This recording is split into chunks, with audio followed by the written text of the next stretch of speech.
Welcome to Community Property, you sick slices of shit.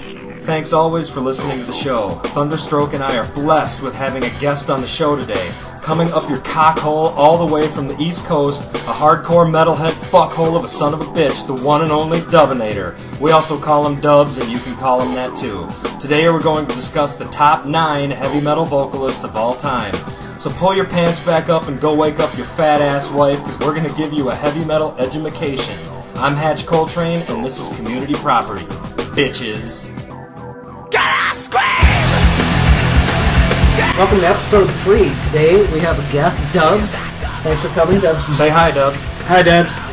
Jacksonville, Florida. Yep. He has a vast collection of VHS and cassette tapes. He's older than all of us, which I'm going to remind him of several times during the course of the show. This means I have more knowledge. So today we're going to discuss... That's what it means. Top vocalist. Top 9. We usually do top 10s, We're each going to take 3 picks. We're going to give reasons for said picks. and then we're going to summarily eradicate one another's picks, but we'll save that for the rest of the show. Dubs, you want to give you a little intro, or you just want to get right to the list, man? Intro for what? I don't know, introduce yourself to both of our fans. I think both of your fans probably know me. Yeah, they probably do, you're right. Fuck the intro, let's just go right to the list. I might create a fake YouTube profile and give you a little criticism. Who the fuck is that guy? Dubs was a roommate of mine back in 2000. And Hatch used to come over and party with us all the time. I've known Sure. Hatch Let's go back. since 93, 94, something like that. We do this every episode, too. We age ourselves, talking about VHS tapes and Columbia House and shit like Right. that. Who wants to go first on the Wrap that list? shit up. Do you want to go first, or No. would you rather begin? Okay. Your show, I'm just guessing. You guys are... Now, I just want to clarify that this doesn't necessarily mean this person has the best vocal range. He can hit the best falsetto. Yeah. It might just be the best frontman for the band. It might be the guy that just fits within that Right. style. And again, our show is heavy metal. And you're not going to get ABBA on here, although I fought to get him in there. I jerked off to them a lot in the 1970s. Speaking of aging myself. Right. Well, that's one thing that we should spend a minute talking about is the criteria for being a vocalist and what it means to be a good vocalist as opposed to, say, a singer in a band whose style happens to meld very, very well with that band. My favorite example is Tom Araya. Nobody's going to mistake Tom Araya for fucking Pavarotti, okay? But within the songs that Slayer writes, with the vibe that Slayer creates, and the way that he sings the songs within the realm of Slayer, Tom Araya is absolutely perfect. No one else could jump in behind the microphone and do the exact same thing that he does with them. I kind of avoided those guys on my list. I was Right. actually looking for guys who, what I would call range vocal. I mean, I'm a singer. I like guys who can do what basically a vocal version of a sweet pick arpeggio. Right on. Outstanding range. We gotta have passion, emotion, and I do understand what you're saying. I think there should be another category for guys that just fit bands. Sure. And there also should be another category for a workable vocalist, Sure. but an awesome frontman. Sure. Well, think about how many bands are there where they actually replace the vocalist and get better. Iron Maiden's about the only one that I can think of. They weren't bad before they got Bruce Dickinson. There are some That's a good bands where point. they replaced the vocalist, and I didn't like it. Now, the vocalist was probably pretty good, and I may have liked him if he had started out with the band. Probably a good example is Anthrax, when Joey Belladonna Sure, left. Who absolutely. help me out, Joe John Bush. John Bush. John Bush replaced Joey Belladonna. I didn't like it. I didn't like it either. He's probably a good singer.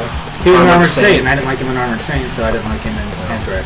Let me bring up Slayer again, because remember, Slayer, in my opinion, has the best drummer of all time, Dave Lombardo. Prelude to a future show. From Grip 8. Remember, for 3 albums there in the middle, and actually right now, Paul Bostaff is their drummer. And Paul Bostaff is a fantastic drummer. I'm not trying to disrespect him at all. But the quality of the records is still on par with what Dave Lombardo recorded. It's possible to replace an instrumentalist seamlessly. I think it's a lot more difficult to replace a Right. vocalist and have it be seamless. Right, and I went to what you were saying. Honestly, I like the drummer. God hates us all best. We're going to end up doing Slayer podcasts as we do as we go on. Spoiler alert. Let's move on. Let's kick it off with Hatch's All right. numeral tres. That's number tres in Spanish. My number 3 vocalist of all time is Philip Labonte.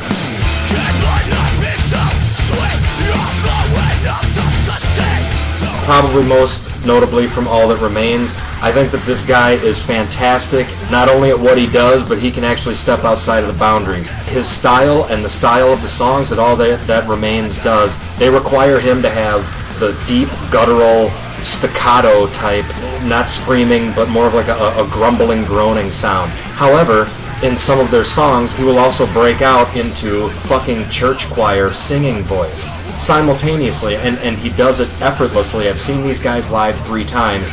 Perfect singer. He also toured with Killswitch Engage. I didn't listen to a whole lot of All That Remains. What's their song that was pretty popular? Their new metal song. They're considered new metal, are they not? Probably by... They are now. The first 2 albums, there would be more thrash. Because there was no... This Deepest Calling... Gray. This Calling was probably their first single. But their first breakout, I'm saying, you know, like basically what got them out of bars and got them into Ozfest was once they released This Calling. And actually, was This Calling in one of the Hostel movies? I don't know, we'd have to look that up, but whatever. Philip Labonte is my number 3 pick. And he was in the United States Marine Corps, so I got a little bit in common with this guy. Hoorah! He was probably Pogue. He started, somebody has that info. He started in Shadows Fall on the album Summer's Eyes to the Sky, and it's a brilliant, brilliant album with buried death metal vocals, Between Silence and Solitude. That was the first All That Remains. Not very good. It was very monochromatic, same vocal the whole thing. This Darkened Heart, you know, it's just a pure thrash. Almost what Beefcake the Mighty does, like Cool Place to Park, the original Beefcake. Had that kind of just scream. And then, honestly, I almost couldn't listen to him anymore after that album. I mean, I do appreciate anybody that can sing really heavy and sing light and everything else, but I prefer like Chad Gray from Mudvayne. Well, it's official. Dubs is hating on my number 3 pick. Nice. Hey, they were my favorite band for a long time. I told all you guys about them when I first heard them. Just not anymore. Thunderstroke, you want to move on to your number 3 pick? Mike Patton.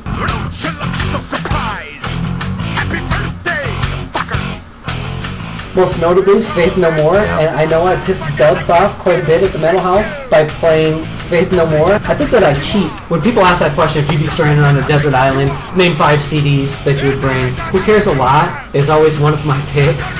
I suppose I would have to pick Angel Dust, if you had to pick one of them. I call them F&M. I play on Eminem, so the word F and M, Faith No More. A little bit about Mike Patton. Mr. Bungle, Tomahawk, Phantomas. He lives in San Francisco and Italy. He replaced Chuck Mosley from Faith No More in '89. Chuck Mosley had drug and alcohol problems. Pop quiz: who else female used to sing? Courtney Love. Who? Courtney Love used to sing for and who were you talking to? You. Oh, Dubs? Yeah. You might have just brought up another example of a band where they replaced the lead singer, and it's seamless. They're actually better after they replaced the lead singer. Freaking amazing. Yeah, absolutely. So I like that pick, by the way. What really ticked me off was Epic from Faith No More is on VH1's One Hit Wonders. Anybody who knows me has heard me rant about this. What pisses me off about that is it's One Hit Wonder because it plays in the top 40. I remember when William Shatner was hosting that episode of VH1 One Hit Wonders, and they said Faith No More, and I was just like, which song are you talking about? Because one hit, I get it. It was in the top 40, it's the only one that made the top 40, but the part of wonder, okay, are you wondering what they did after that? Because everybody knows what they did after that. They're still touring. They just toured in 2009. I think they're still touring right now in certain places. They're just not in North America. Or if you wonder how did they ever get a top 40 hit? No, One Hit Wonders always meant the person that had the one awesome hit. The Wonders, like wonderful. That's exactly it. Like they had a small victory, falling to pieces, everything's ruined, digging the grave, last cup of sorrow. I mean, I can go on and on. Just amazing, hit after hit. They even had an awesome cover of Easy by Lionel Richie. With or without the Commodores. The first VHS tape that my friend Paul ever stole. You gotta bring up VHS again, man. You fat bastards. And I love that. And one of the things I like about Mike Patton is he throws into their little New Kids on the Block.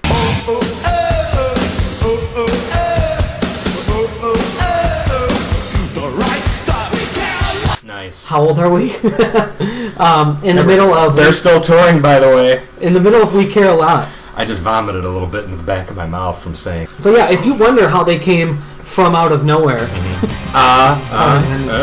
Once I started listening to those guys, I mean, I played the shit out of those guys, and it took me years. I was still stumbling across tracks that were just so amazing. I loved. The part for me that kind of gets a little under my skin with the concept of a one-hit wonder in the song Epic for Faith No More, that was on the record, The Real Thing. The Real Thing, that's right. And that's not even their best record. That's probably No. their third best record. Yes. Angel Dust belongs on Mount Rushmore of heavy metal Yeah. records, and King for a Day is better than the real It's thing. second only to Angel Dust. I agree with that, totally. I struggle with the whole concept of a one-hit wonder when that's not even their best record. It's not even number 2.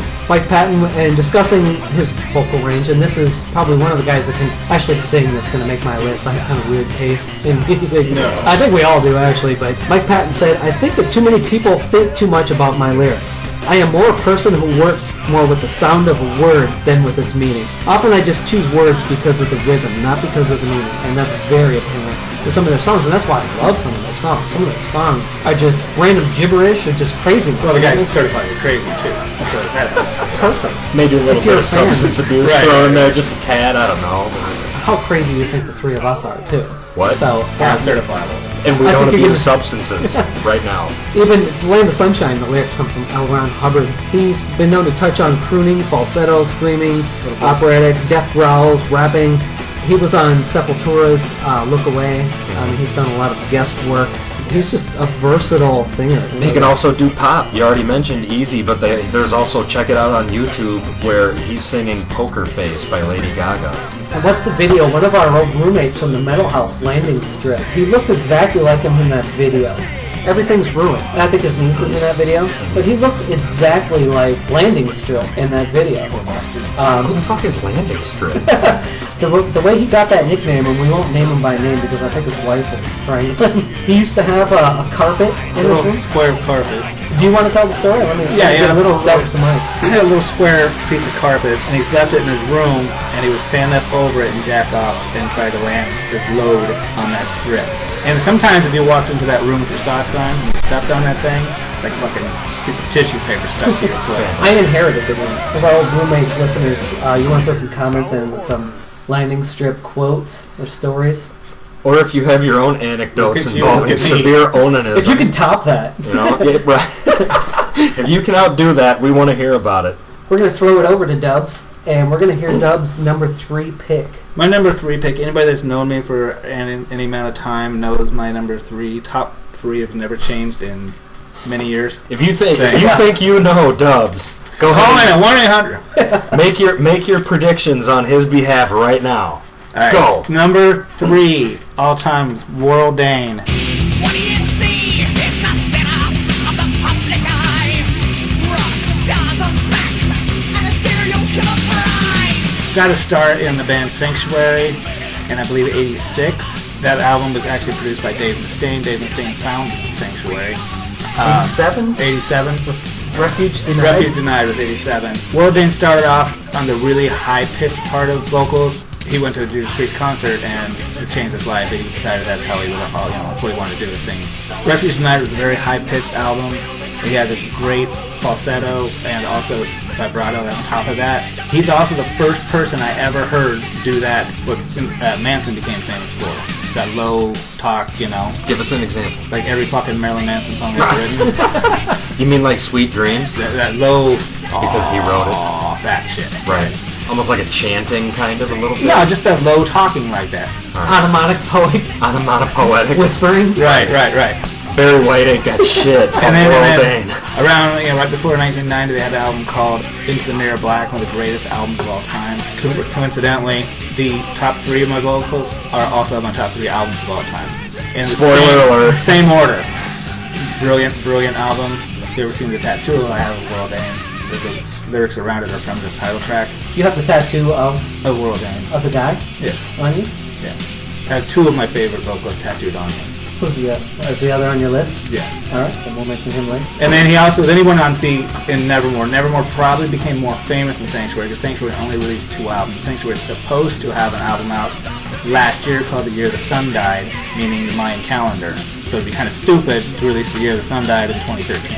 Where did you first hear Sanctuary? Because I've never heard them. I mean, I grew up same time as you guys, and a lot of your picks, a lot of bands that I came across later, I'm just like, how did you guys hear about these? Honestly, it was Columbia House. Columbia House. It was. My brother was ordering some CDs. I'm not bullshitting. No, my brother was ordering some CDs, and he didn't. It was like, here, like 1 left, and I was like, take that, Sanctuary. That sounds cool. You know, I got it. I didn't really listen to it a lot, and then I saw the video for Future Tense on MTV's Headbangers Ball. and it blew me away. And then I started listening to it, and then I really got into Mirror of Life, and I went back and got into Refuge in 9. It sounds like he's a Luddite. Off of his Wikipedia page, it says he has mixed feelings towards the advancement of technology. Is that a Neil? He does a lot of songs about that shit. He's very anti-religion. Metal usually is not. Yeah. Scott Stapp. Your boy. No, yeah, I left him off at number 4. He would have been number 4. Check it. Listen to your albums while you look at a picture of yourself as you're reading an interview of what. Yeah, and you'll know what I'm talking about. You'll get it. You'll get it, dude. You'll get it. Don't worry. Meeting your idols. I've met 2 of the guys on this list. We went to Nevermore finally played in Cedar Rapids at one point, and I think where the hell is Cedar Rapids? I don't know. This place called Big Dogs. Like wine. Wow. Right. This place called Big Dogs, and World Dane had long blonde hair always down to his waist for every time I've known him. They broke up for a while, and they never put their pictures on the Nevermore album, so you didn't know what he looked like anymore. I saw this guy with like the shoulder length blonde hair, was kind of straight like World's was, and he went walking by, and I was like, shit. So I looked at it. I ran over to Nevermore's t-shirt vendor, and I was like, hey, is that guy over there World Dane? He looks around. He's like, where? I go, I don't know. There's a guy right there. And he's like, I don't know. Where's he at? I'm like, he was right there. He's like, what do he look like? I'm like, he had blonde hair about down here. He's like, you're asking me if that's World Dane? And he goes, no, I am. I'm like, well, shit. He had red hair, giant septum piercing. But I spent the whole rest of the night after Nevermore performed, just got fucking shit-faced at the bar. I spent $90 buying those guys drinks. And that was in the 1980s, man. You buy a lot of beer. Yeah. Is he World Dane? No, I am. Yeah, Can exactly. you lend me $20? He's done his own solo project, the World Dane out. You know, he has it under his own name. Sure. Great singer. Moving on to the list. All right. I'm going to give everybody a break here so they can Google Cedar Rapids. And then I'll come back. And Ed Helms. Then I'll come back to my number 2 pick. All right. Now that everybody knows where the ethanol capital of the world is, my number 2 pick is Corey Taylor, the lead singer from Slipknot and Stone Sour. This is sort of in line with what I was saying about Philip Labonte of having the range. I was thinking about this when Thunderstroke, when you were talking about Mike Patton. I think Corey Taylor and Mike Patton both have a certain quality to their singing. They can make their voices sound crazy. They can make their voices sound insane, kind of twisted and out there. I don't want to say alternative because that's another show.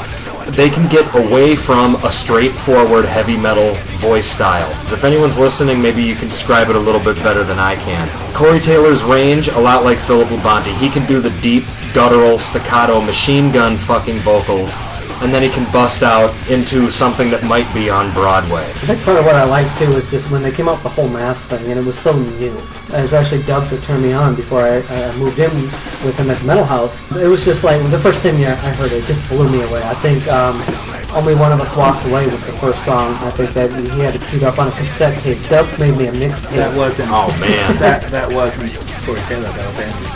Oh, cut. You stand corrected, yeah. We listened to a lot of that. We've actually went to see Slipknot in concert. I don't know how many times. And not only that, one thing that I wish you hadn't missed out on, and I'll post some photos. We went out as Slipknot for Halloween. I made a Corey Taylor mask for someone else. I made several masks, but that was actually the most fun to make. I mean, we can discuss vocalists and frontmen all day long. Even that, just like the masks and the whole stage present, the costumes, the entirety of it all, just is phenomenal. And he's the only dude that sings with 9 guys in the band. Most bands default to having other singers and stuff, and he handles it on his own. It's great. They don't have a large amount of backing vocals either, or like harmonizing voices or anything like that. That's all you need. He covers the bases They himself. do a lot live. They do it like where not Sid, but Kristen and Crane? Sean? might be Crane. They'll do the raw. It actually makes the song worse. They do like some of the heavy stuff that was over top of Corey when Corey's already doing it. So I'm like, why are you doing that? It overdoes it a little bit? Yeah, they just kind of go raw and scream into it. And it sounds like shit. Dubs and I, we went to a costume contest downtown at Vito's, the Purgatory Sideshow. Yes. We dressed up. I dressed up as a clown, and Dubs made a homemade Corey Taylor costume. Before anybody knew who the hell they were. Dead fucking last, yeah. I think a couple weeks later, they played on Conan O'Brien. Right. I was at the bar, and I made them turn off all the music, and people were like, what the fuck are you doing down there in college, listening to this weird shit? Like, what is this? And then they hit. They got huge, everybody was like... I got into Slipknot, not as much as the other guys that lived at the Metal House, through Meat Feet Tour Pete. And then when Taylor joined the band and they made the self-titled album, all those guys fucking hated it. because it wasn't Anders singing, and didn't have the guitar, so it didn't have Josh on it, And I just thought, fucking A, this is the shit. Mm-hmm. What I've always said is Corey Taylor's his heavy on that album, absolute emotion, rage put to music. He's so heavy when he sings that way. He's got a great singing voice. Like Vermilion or Snuff is just amazing. This guy's a great singer. Well, we didn't even mention he's in Stone Sour. Yeah. That's one song that I don't really like a whole lot. I think it's a little soft. At you through the glass, don't know how much time has passed. It demystifies the idol. You get to see him not only with his mask off, but then I think it's pretty soft music. I don't like it. Right, but it's stuff he wanted to write, and he wanted to get back with Josh. And would you rather him write that shit as Stone Sour or put a Slipknot album without that stuff on it? Get Inside was pretty heavy. Yeah, I don't know what I would... I guess the more the merrier, but it does take away. I think that's when I started to sort of sour on listening to Slipknot. They have a couple of songs here and there that I'm like, that's okay. Let me ask you this. Do you think that Corey Taylor's work in Stone Sour reduces some of his accomplishments? Do you think it takes the edge off Slipknot? Yes. It's hard not to blend those two bands. Whenever you think of Slipknot, you think Stone Sour. You think Stone Sour, and you come up with a list with Corey Taylor, and Stone Sour gets stamped on there. All right. If anyone have anything else they want to say about Mr. Corey Taylor, if not, Thunderstroke. You are on the clock with number 2. My number 2, I'm sure everybody's heard of. Valiant himself. Who? That's why I need to put it up in the air right now. Put it up like this. From Valiant Thor. I saw this guy live. He really gets into it. Now, these guys are rock and roll. They are just rock and roll presence. And hopefully they gain a few fans if anybody's listening to this. And he's not the greatest singer. I'm not going to front. He looks like a hillbilly. And, his voice isn't great. To me, that's impressive. That's why I like this guy. Good reason to put him on Best Vocalist. Yeah, it's somebody that can take a phenomenal drummer like Lucian Thor and a phenomenal guitarist. And he's surrounded by talented musicians, and he steps up to the plate. Valiant Thor, they're from North Carolina. Their CDs, Total Universe Man, Legend of the World, Immortalizer, Stranger, and their most recent release, Our Own Masters.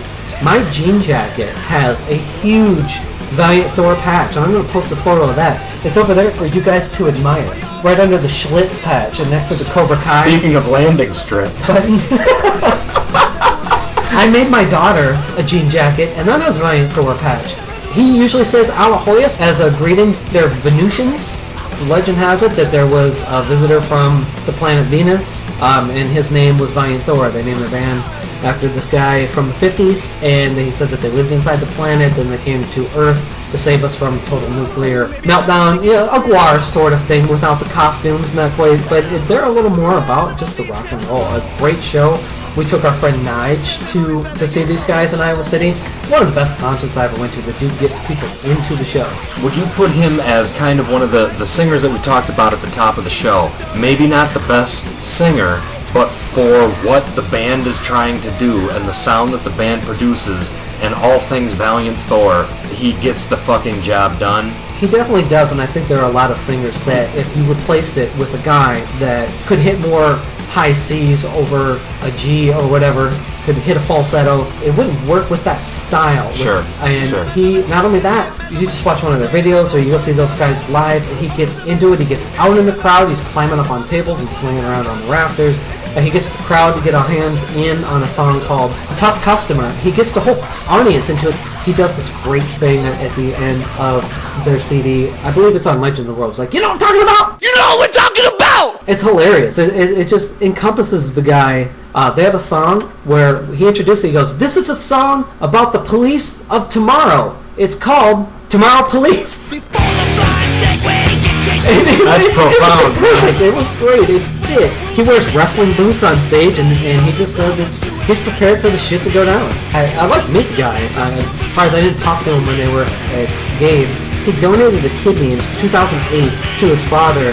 His father was diabetic, and he had a kidney. He donated a kidney to his dad. I think the type of music that Valiant Thor reminds me of is, if you've ever seen the Techno Viking, they just look like Norse Vikings, and the Techno Viking looks like he's the type of dude that would get into that shit. Two things. When you say Norse Viking, that's a redundancy. And number two, I'm going to edit that out. Go ahead and Google Gabe's, And then, Dubs, you're on the clock with your number 2 pick. You can't edit that out. Come on, that's 2. Alright, my number 2 is from the band Halloween, and the guy's name is Michael Kiske.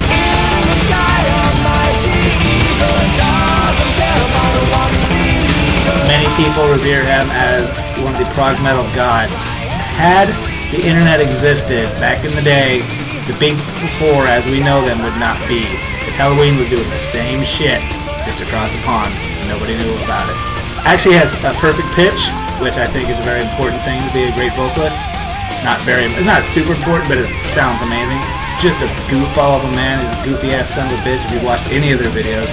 He was on the Keep It 7 Keys Part 1, Keep It 7 Keys Part 2, and then the lesser known Pink Bubbles Go Ape and Chameleon, and then they finally decided that they wanted to go in a different direction. They got rid of him. After that, he released the album, two Michael Kiske albums. The only one I really know is Infinite Clarity, but the other one came out much later and I didn't even know about it because obviously you don't hear that kind of shit in America. And then at one point he said, I am done with heavy metal. Heavy metal turned its back on me. I'm turning my back on it. And he did like Through the Past differently, where he took a lot of the Halloween songs that he was responsible for and did them acoustically with orchestra and stuff. And it's pretty amazing stuff. And then so nobody heard from him, and message boards everywhere like, what's Michael Kiske doing, And then of course you got people flaming it, saying, oh, Michael Kiske is a douchebag faggot now, he can't do metal and all this other stuff. But then all of a sudden one day I was just on YouTube looking up Halloween, and I see this thing called Unisonic, and it's Michael Kiske and Kai Hansen, the original lead guitarist of Halloween, who actually was the lead singer of Halloween on Walls of Jericho. He was the first lead singer. They did an album called Unisonic, and they have a new one coming out.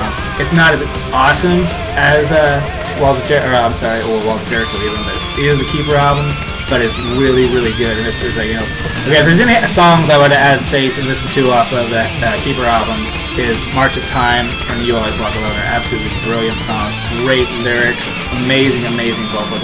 If you have Wikipedia, and they talk about his octave range, and I think they said it was 3, and I think maybe they don't understand what octaves mean. His octave range? Yeah, I think they say it's 3 on Wikipedia, which is mine's 5, so I know his isn't 3. Wait, you're saying Wikipedia might have something wrong? Right, exactly. Bullshit! I'm calling bullshit on They that. liken his singing style to. They say Bruce World Dickinson. Dane is like, they say my number 1 guy is like 2 or something, and I'm like, really? Okay. An almost 4 octave vocal. 4 octave range. Okay, that's about right. Somebody to fix that. He never does that super high pitch. It's just a great, really solid vocalist. The guy has absolutely no trouble going, holding a note for 30 seconds, whatever he's doing, he does it flawlessly. Like I said, with perfect pitch, it's unbelievable. Did you say, where's Halloween? Germany. They come to America once every 10 years. Did you pick them years. because this is October? That's pretty much it. Right. I've never heard of them before. Right. I knew it was October. He's a Sagittarius, man. Actually, Give him a break. Halloween. We all have Halloween shirts. Patch gave me Slayer shirts with Halloween. It's actually really I'm is. sure you have. It's the Slayer shirt that they made for Halloween, but it actually looks just like the Halloween pumpkin Halloween uses on all their albums. Didn't they tour with them? No. No? I doubt it. Even back in the 80s. Halloween I has doubt not come to America since 2007 or so. They come to America every 10 years, and this is one band, one of my favorite bands, everybody I've never met, never seen, the other band I've never seen. I would want to say one thing about Halloween. For me, the song that, when I think of Halloween, the vocal talents of Michael Kiske, I think of the song I Want Out from Keeper of the 7 Keys. Yeah, and that's their most Part famous, Part 2. And that was basically my first exposure to those guys. And most, it was everybody, most Americans. Sure. Although Eagle Fly Free's the best song on that album. I think we're up to everyone's number 1, guys. You ready to do this? Let's get to right. Patch's My number 1 is probably not going to surprise anybody. I am far from the only person to say that this person is the number 1 heavy metal voice of all time. There's really nothing new that I can say about Rob Halford.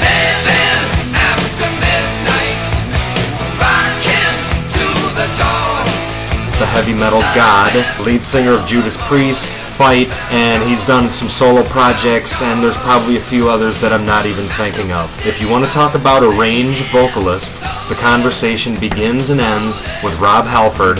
If you want to talk about the quality of a front man, he has to make your short list. Yeah. He absolutely has to. I don't know how he couldn't. Chicks love it. And he loves the chicks, too. If you want to talk about being a pioneer of heavy metal, Rob Halford has to make your short list. How about heavy metal as a style, or like the clothing and the presentation of the whole thing? Way of life. Absolutely. Listen to some early Judas Priest stuff. Listen to Sad Wings of Destiny. Listen to Stained Class. Listen to those albums in their entirety, and thank me later. Turbo.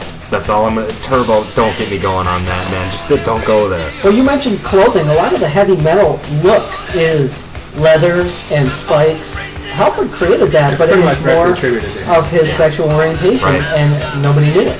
He bought him at the. So he made us all fags. Although at least looking like it. He bought him at He the was- gay stores in Soho in London. He was queer-eyed for the straight guy. Wait, For Heavy Metal Parking Lot. Now, if anybody hasn't seen that, you can't mention Rob Halford without me mentioning Heavy Metal Parking Lot from, what is that, about 85, 86? Something like The that. era of tight jeans and mustaches. Right. And there's a great scene in there too where there's just chicks like Rob Halford is so hot, I would fuck him. There's a chick who is, I think she says she's 13 on there, and she's with a guy, and he says he's got a great mustache too, by the way. And you see a lot of Journey shirts in that parking lot too. He says he's well over his 20s. He's got his arm around, and they start making out right on camera. That's a day in the life. It for may them. have not been strange back then. But Yeah, it was. Do yourself a favor and watch Heavy Metal Parking Lot. Short documentary, it's great. They're out in the parking lot of a Judas Priest concert, and this is before Rob Halford came out. And I dub, you've probably seen them in concert at least once, haven't I've you? never seen Priest.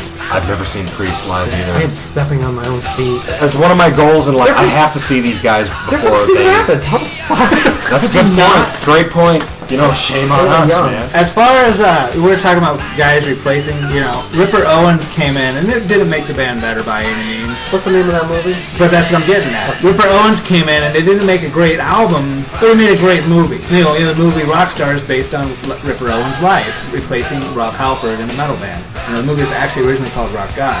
Rob Halford, even though he has publicly said he hates the movie, has had a movie made about him. I remember before I was even really into metal, back when I liked a lot of what was going on in MTV. They would play Billy Joel, then they would play Kiss, then they would play Twisted Sister, then they would play Pat Benatar. Judas Priest would come on, along with Def Leppard. They would be another band that I would turn it up when I was a kid. I wasn't a metalhead. Did you back turn then. up the radio when Autograph played? You son of a bitch. You're right there. That reminds me, in the interest of full disclosure, I'm a little bit biased here, and I'm not going to totally age myself, but let's just say I was under the age of 10. 9.5. MTV was still pretty young. They only had about 200 videos when they first started, so you'd see the same video over and over again if you're just diligent and kept watching. There was one video in particular when my parents would put me to bed at night. I'd wait for them to go to bed, and I'd wake myself up. I'd go downstairs, and I would wait for the Another Thing Comin' video by Judas Priest. I was like, You wanted to see that mannequin's pants fall down. No, I wanted to see his head blow up. And I was older when I got into the pants falling down, but I was like fucking Alex in A Clockwork Orange. My eyes were peeled open, and I was a drone in front of the TV, waiting for fucking Judas Priest, Another Thing Comin'. It was the coolest shit ever. They had leather and spikes. There's fucking fire all over the place. There's people getting killed. Fucking explosions. I was like 8, 9 years old. It was the most badass thing of all time. That video got me into heavy metal more than anything else. Beavis and Butthead, breaking the law. Stripping the jaw, And speaking of walking the another dog. band that I got turned on to from Beavis and Butthead, my number one pick, Dun dun dun dun. Skate Niggs. My number one pick, Phildo Owens. I am Phildo, the motherfucking dildo. Suckers try to stop me, but they never will. He was involved with Revolting Cocks, and he also did his own solo CD, which is great. It's called Snow Black, and he worked a lot with Al Jorgensen, Wax Trax, Revolting Cocks. That Chicago record label. Produced a lot of Phildo Owens stuff. They were working with Jello Biafra, and he did a lot of the production on their follow-up album. Their first album, Skate Niggs, was Stupid People Shouldn't Breathe. Their second album was What a Mangled Web We Weave. And to get Jello Biafra out of his hair, Al Jorgensen sent Jello Biafra to go work with the Skate Niggs. I wish I had seen those guys in concert. Came out around 92, 93. My friend Paul and I just used to rock out to that CD. They used a lot of sound clips from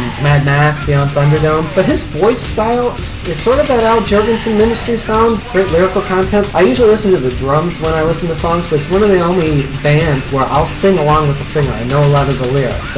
Funny, meaningless rhyming stuff.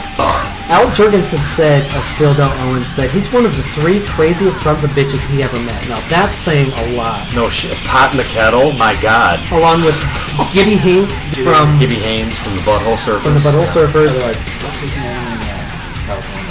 Oh, he doesn't actually have a name in it. He wasn't. He does. He's Distortion Swells. Distortion Swells and El Duce. I hate it. Yeah, he's a fucking douchebag from The Mentors. Kurt and Courtney. He was on Springer with Guar. Most recently seen in his grave. Yeah, you know what he did? Here's how crazy soon, man. that son of a bitch was some guys recognized him. Some kids recognized El Duce. Like, hey, it's El Duce. He was drunk and he was walking on the train tracks. He started dancing, giving Sig Heil signs, and he got his foot caught in the tracks. The train came along. That's all. He just Sig Heiled the train and pow. How come G.G. Allen didn't make this list? Probably because Al Jorgensen never met him, but that's got to be the only reason. That's El Duce too, not Phil Del Owen. He worked with Screw on Burning Water, Drowning in Flames, another great CD. The opening lines from Horny for Evil, like that's another thing I like about a frontman, is to be able to use sound samples, use lyrics to sort of help you out. To make the sound a lot more full. You can sing so much, but you can also get a little help from movie clips. Chemical Imbalance is another song that they use with poet Laurie Jackson. If immaturity is indeed a result of certain chemical imbalances, who died in 1992. They just rock. It was a precursor to nu metal. I have a lot of good memories with a lot of songs that probably people might scoff at. My friend Paul and I go way back on listening to a lot of Skate Nigs and Life, Sex, and Death, a lot of that early 90s stuff that just rocked, and Phil Owens is just one of them guys I love to sing along with and pretend to fucking get crazy. Are you guys familiar with his work? I actually know him a little bit more from Revco, actually, the Revolting Cocks. The one thing I got to say about Phildo, and actually the Revolting Cocks as a whole, get it? Revolting Cocks as a whole. Your cock's pretty revolting. Probably the best live show I've ever seen was seeing the Revolting Cocks open up for Ministry at the House of Blues in Chicago about 4 or 5 years ago. Fantastic live show. If you guys have the chance to go see the Revolting Cocks live, you have to do it. And you will not be disappointed. I promise you that. He was also in Chore Boy, and I guess, do you know what a Chore Boy is? A chore boy? Is that like Odd Job or like Random a choir boy Task? without an eye? Like steel wool that you clean SOS dishes pads. with, SOS pads. But in prison, they're pretty popular because you can break them apart and you put them in an asshole, pipes. You can clean out all your paraphernalia with them. I guess one Chore Boy sponge, they're worth their weight in gold and they'll last you whatever your sentence is. Okay, so I'll keep that in mind next time I get sent to prison. Right. 20, you might want to put a Chore Boy in your prison wallet. Wait, what's a prison wallet? Your man purse. Everyone take 5 seconds to Google prison wallet. Yeah, all I can say is about Skate Nigs is I only know the Beavis and Butthead thing. That's it. That's fine. Don't worry about not Dynamite. having a lot of input because it's time for Dub's number one pick. You're always His number one screaming pick it at the screen. It's basically time for one. If you know Dubs, you already know who his number one pick is. But also, if you know Dubs, then you will know that it is time for Thunderstroke and I to step back from the microphone and just let this motherfucking freight train go. Alright, so, I'm not going to beat around the bush. My number one is Midnight from Crimson Glory. And as you guys said, anybody knows me knows that this is always going to be the time. How I got into this band, me and I was staying over at D-Man's house. And I used to go up during the Headbangers Ball. On the weekends, we'd stay up all night, play Nintendo and shit. And I used to have just record all Headbangers Balls. And I didn't record them straight through. If I saw a video I wanted to record, I would record it. The only thing I knew about Crimson Glory is they wore these silver masks. And I'd seen a couple pictures in magazines. And I remember between games, I looked over and I saw the things that came across that said Crimson Glory. And I'm like, whatever that fucking is. But then these guys popped up with the masks on, so I hit record with their video for Lonely. And I believe, as far as I know, it's the only goddamn time that song was ever played on Headbangers Ball. I never saw it again. I just happened to record it that time. Went out and got tape the next day. Right, this is even before the long box CD. In the video game capital of the world? Yes, I did. I bought it at the video You game can look that up. Anyway, Midnight, insanely high-pitched vocals. Sing like an angel or roar like a lion. The guy is just go really heavy like on Red Sharks if he needed to. He can go super high, even higher than Mariah Carey, who was at the time she was doing all this stupid ass high falsetto shit. You listen to the breakdown right after the solo of Red Sharks when he sings Bloody Red Sharks. It's just ear piercing.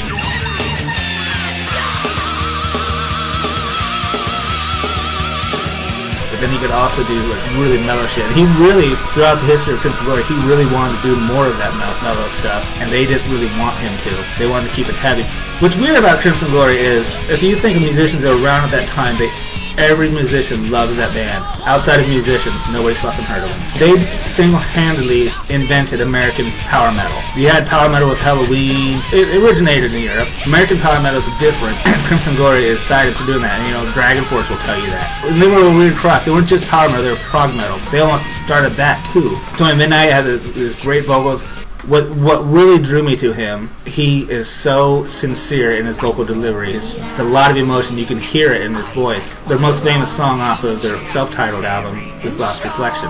I have 7 different live copies of Lost Reflection, and it's not sang the same either any time it's ever sang. The emotion quality in it is always different. It's just how he's feeling at that time. And if you want to look it up on YouTube, look for Crimson Glory, The Story of Lost Reflection. Really interesting story. It's just Midnight talking about the song. If you go visit Dubs, he will play all 7 for you. Yes, I will. I actually have one of their masks. I was told it's Ben Jackson's mask, but then apparently it's not. If you look at the pictures, it's obviously John Drang, the other guitar players.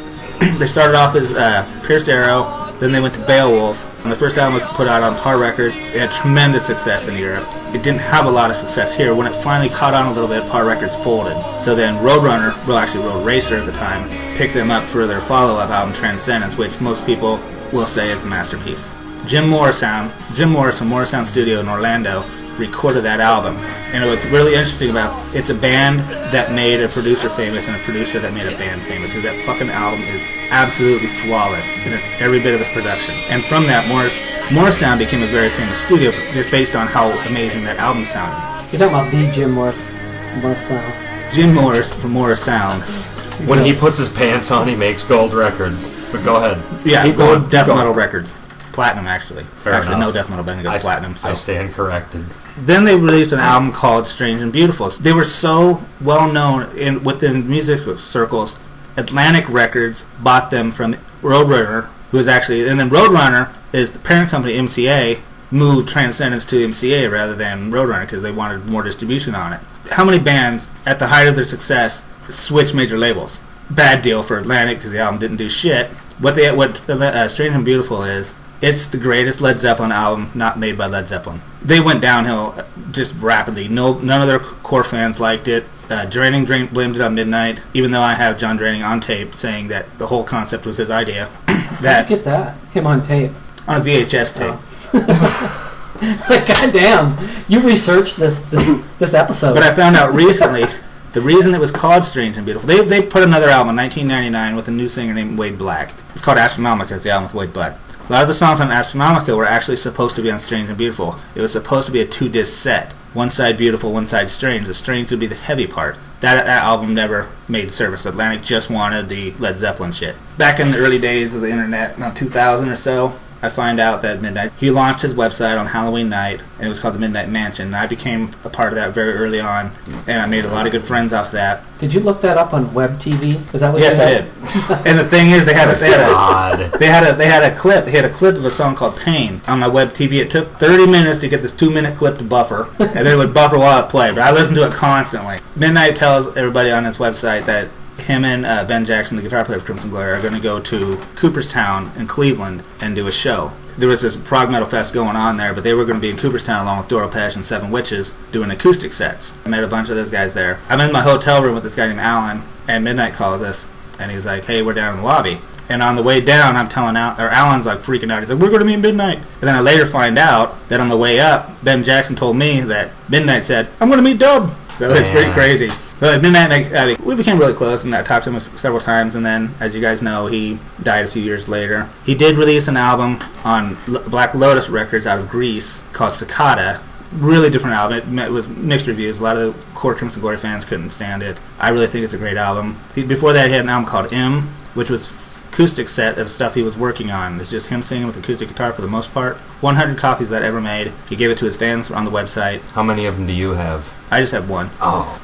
It's autographed. Of course. By him? Yeah. No, I'd like to get in on that. Thing was going for up to $2,000 on eBay. Original copy of that. Righteous Box. Yeah. Oh, yeah. And then he was working on an album called Descending into Madness, and it was a 3-disc album. I do have the track listing. There's a song called Mermaid. It shows his like really beautiful voice, how he can sing really mellow. And then in contrast, like I said, Red Sharks, Mask of the Red Death, which, old school Crimson Core fans really like. Descending Madness never surfaced, and I still don't know if it ever will. Most of the songs are done. You can hear some of them on his MySpace page. Is still up.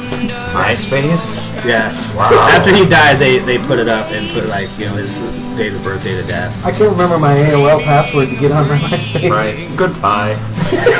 I did sing Lady of Winter with Crimson Glory, and that was pretty fun. That is awesome. You've got this all on. No, because there was this guy, I was drunk as fuck, and there's this guy walking by. No! Yeah, they were practicing. The Ben Jackson group, his solo group, was practicing, and then this is in Sarasota, Florida, and this guy was walking by, and he's like, what's going on here? And he's like, who are these guys? And I was telling him, like, you don't even know, these guys have been around for fucking ever. These guys toured with Metallica, Ozzy, everybody, And I had my camera, I had like 10 minutes left on this tape, and I gave it to the guy. I'm like, I'm going to sing this song, and I go, just fucking film it, okay? And I sang it, he filmed it. Next day I looked at it, he didn't fucking push a chord. What a dick. Yeah. I said let's get him. You said that guy doesn't sit around. One thing that we mentioned before, he does a version, and I'm going to play a little clip of Through the Glass. I'm looking at you through the glass. Yeah, he said that he just really, really liked the lyrics, so he did put a version of Through the Glass, From Stone Sour. on his website or on his webpage back in the day. And Josh Rand actually emailed him and said that he really liked the version. He thought it was a great version. Well, this is why we love having Dubs on the show, guys, because as you can tell, he leaves no stone unturned. There's no dust in his boudoir, you know what I'm saying? It's cool that you're that much of a fan. You follow not just the band, but also this one guy. I mean, he's the guy. Alcohol something. I can't think of his name. Hey, alcohol something? No, Alcohol. I can't think of his name. But he's a vocal trainer. He trained Jeff Tate and he trained Midnight. And when Midnight died, he basically said, we lost the greatest fucking vocalist ever. Okay. Is he the same guy that trained James Hetfield? Which I never understood how Midnight and Tate have the same vocal trainer. One's in Seattle, one's in Sarasota, Florida. They're called long distance telephones. Yeah, I don't think so. No? Okay. By the way, Jeff Tate, I was actually considering Jeff Tate to put on my list. Very underrated singer in my opinion. No, Midnight's way underrated. I mean, you got that fucking douchebag Eddie Trunk. Eddie Trunk sits there, and no disrespect to your number one. Eddie Trunk sits there and talks about how fucking amazing Rob Halford is, how amazing Bruce Dickinson is, and he talks about why they're so good is because of their range. And then when asked about Midnight, he's like, I don't really like him.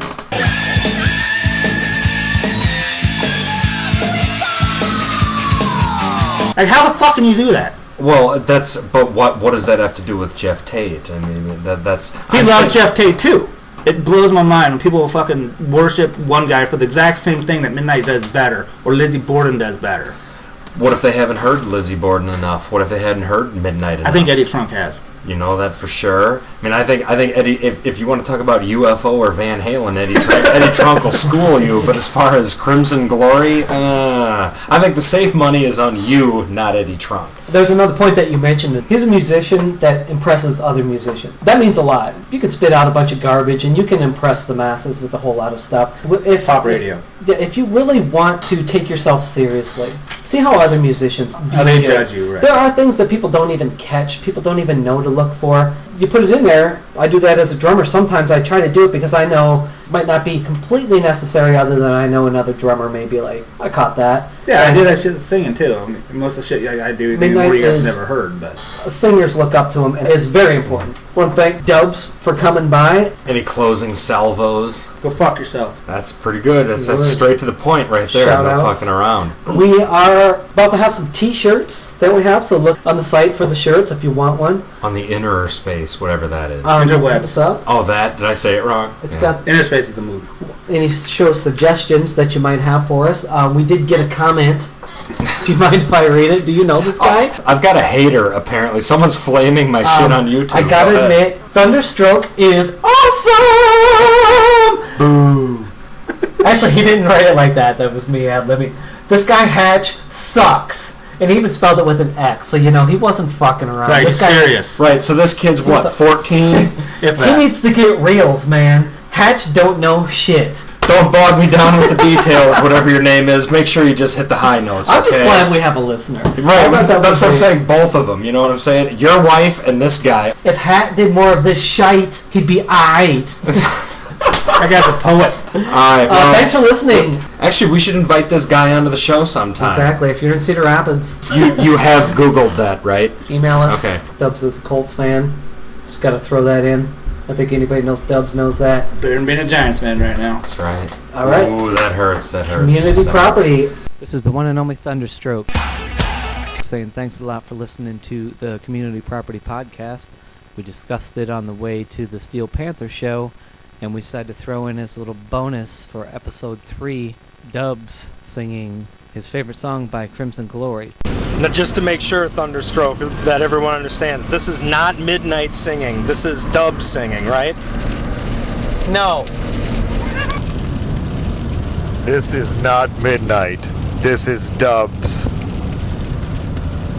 I love cock. Say there are no barbells in here, that's my balls. There's no barbells in here, baby. Just my balls. Thanks a lot for listening. Thanks for sticking around. Again, here is some Crimson Glory coming at you by the Dubinator. Locked in this daddy, been here so many years. Shauna won't set me free. She says I'm evil, but that she doesn't know I'm not pretending.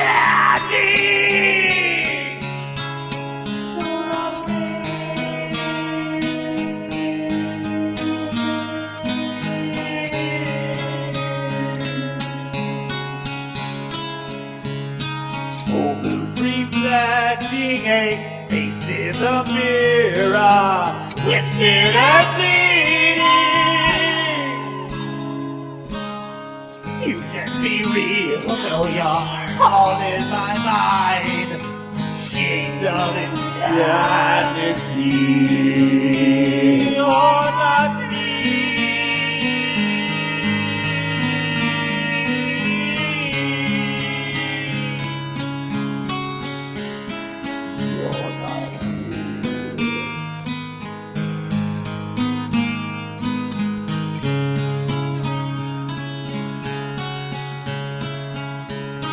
Life is reality. I like my rocking chair, staring in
episode 3. That's a wrap, motherfucker. On my time.